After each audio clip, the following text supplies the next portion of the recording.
Hey everyone!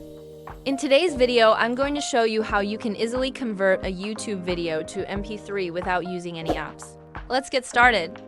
I'm going to share a simple trick with you.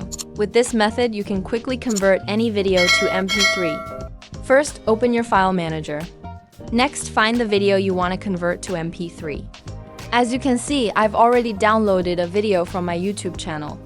If you want to convert your video, click on the More Options menu. Then choose the Rename option. Now you'll see the file name. Click at the end of the file name and delete the double quotes .mp4 extension. Then type double quotes .mp3 instead. Finally, hit OK to save your changes. Now you can see that the video has been successfully converted to MP3. If I play the file, you'll hear that the video has indeed been converted into an MP3 file. Alright, if you found this tutorial helpful, make sure to give it a thumbs up. Thanks for watching.